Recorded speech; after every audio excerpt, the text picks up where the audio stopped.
BDR বিদ্রোহের বিষয়ে সোহেল তাজ বলেছেন, সত্য বলার সময় এসেছে।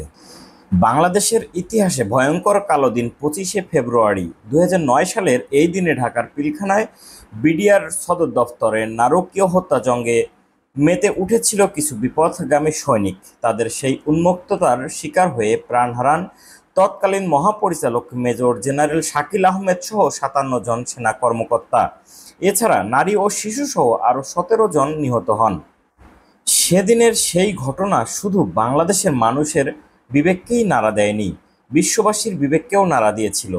একক কোনো ঘটনায় এত সংখ্যক সামরিক কর্মকর্তার প্রাণহানির ঘটনা ইতোপূর্বে পৃথিবীর আর কোথাও ঘটেনি। ওই ঘটনার পর বাংলাদেশের সীমান্তরক্ষী বাহিনী বিডিআর নাম বদলে বর্ডার গার্ড বাংলাদেশ বিজিবি রাখা হয়।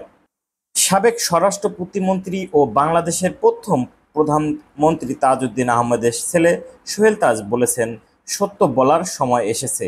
সত্যই হচ্ছে সবচেয়ে বড় শক্তি। পিলখানা হত্যাযজ্ঞের সুষ্ঠু তদন্ত হওয়া উচিত। ভবিষ্যতে পুনঃতদন্ত হলে আমার অভিজ্ঞতা ও পর্যবেক্ষণগুলো বলতে চাই। বৃহস্পতিবার বিকালে নিজের ভেরিফাইড ফেসবুক পেজে তিনি এসব কথা বলেন।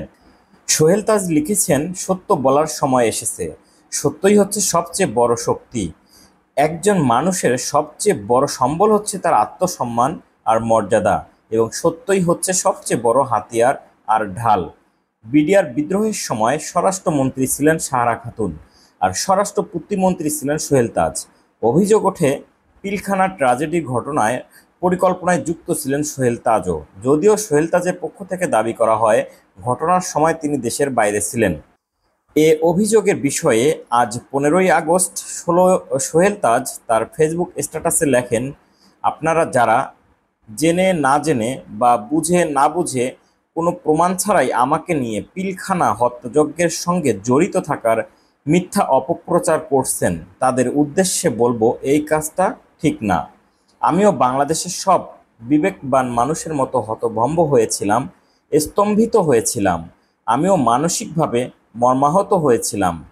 আমিও সত্য জানতে চাই এবং সুষ্ঠু তদন্ত চাই। ভবিষ্যতে পুনঃতদন্ত হলে আমার অভিজ্ঞতা এবং পর্যবেক্ষণগুলো বলতে চাই। বিশ্বের ইতিহাসে সবচেয়ে নৃশংস ও মর্মান্তিক ঘটনার একটি বাংলাদেশের পিলখানা ট্র্যাজেডি বা বিডিআর বিদ্রোহ। 2009 সালের 25 ও 26শে ফেব্রুয়ারি বিডিআর বিদ্রোহের ঘটনায় 57 জন সেনা কর্মকর্তা সহ 74 জন নিহত হন। পরিশেষে সোহেল তাজ বলেন, যারা আতঙ্কে বা ভয়ে আছেন যে আমি কি আবার রাজনীতিতে আসছি কিনা, তাদের উদ্দেশ্যে বলবো, ডোন্ট ওরি, এই নোংরা পচা রাজনীতির ভাগ নিতে আসবো না, আপনারাই যথেষ্ট।